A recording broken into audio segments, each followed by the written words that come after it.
Hello everybody, this is a new video and ये video है गच्चीबोली में जो डिफॉरेस्टेशन हो रहा है उससे रिलेटेड। रिसेंटली आपने देखा होगा कि गच्चीबोली में तेलंगाना सरकार ने डिसाइड किया कि वो 400 एकड़ फॉरेस्ट को हटा देंगे और वहां पे एक आईटी कॉरिडोर बनाएंगे।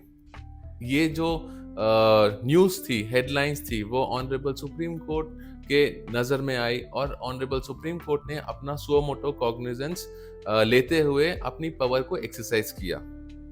अब हम लोग इस वीडियो में देखेंगे कि सुप्रीम कोर्ट कौन से प्रोविजन में ये पावर एक्सरसाइज करती है और इसका एक्सटेंट क्या है, और हम लोग ये भी देखेंगे कि इससे पहले कब कब कुछ इंस्टेंसेस हम लोग बताएंगे कब कब किया है, so that we can help you better understand कि सिमिलर पावर्स कब एक्सरसाइज की गई थी।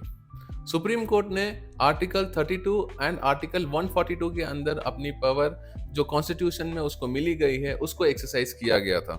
आर्टिकल 32 जो कि यहाँ पे मेंशन है, आप इसको पढ़ सकते हैं।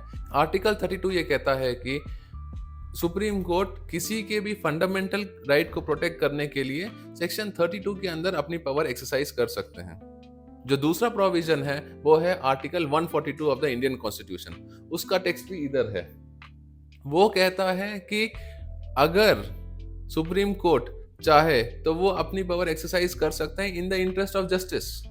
इन द प्रेजेंट केस ये देखा गया कि जो गच्चीबौली का डिफॉरेस्टेशन हो रहा है वो ना सिर्फ एक इंडिविजुअल या लोगों के फंडामेंटल राइट को एनक्रोच कर रहा है, बल्कि ये इंटरेस्ट ऑफ जस्टिस के फर्दरेंस में भी ये स्टेप लिया गया है।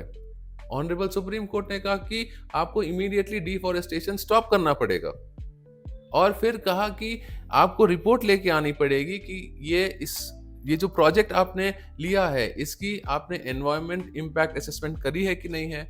अगर आप फॉरेस्ट काट रहे हैं तो क्या आप अफॉरेस्टेशन दोबारा किसी जगह फॉरेस्ट बनाएंगे?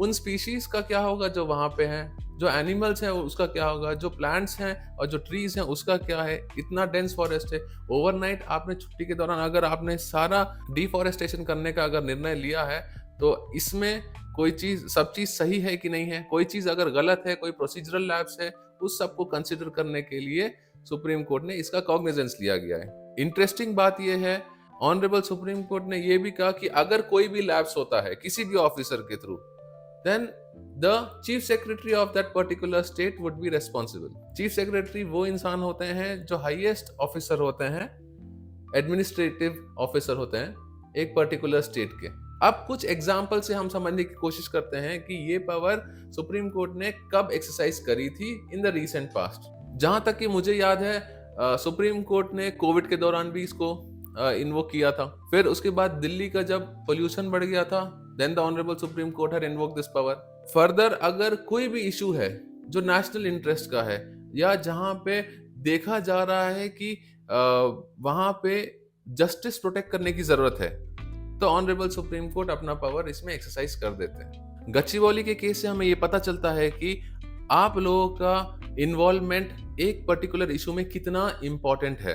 अगर गच्चीबौली का इशू को अगर लोग नहीं उठाते, अगर उस इशू को बड़ा नहीं बनाते, अगर वो लाइमलाइट में नहीं आता, तो ऑनरेबल सुप्रीम कोर्ट को पता ही नहीं चलता।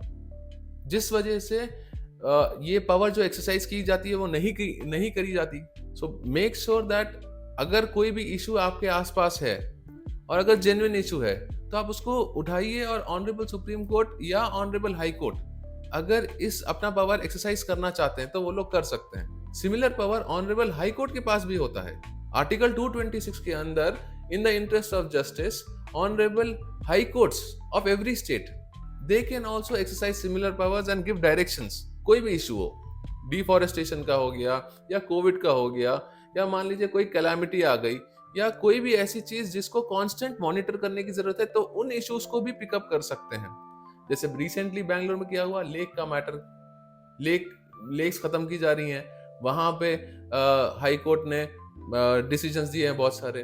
जब कोविड हुआ था यहाँ पे, तब ऑनरेबल हाई कोर्ट ने बहुत सारे रेगुलर इंटरवल्स पे डायरेक्शंस दिए थे। वो सारे सुओ मोटो कॉग्निजेंस के तहत कर सकते हैं ऐसे सब इश्यूज पे। जब मैं इंटरनेट पे ऐसे ही देख रहा था कि suo motu cognizance honourable supreme court ने कब-कब लिया है, तो मुझे ये लिंक मिला सुप्रीम कोर्ट ऑब्जर्वर का।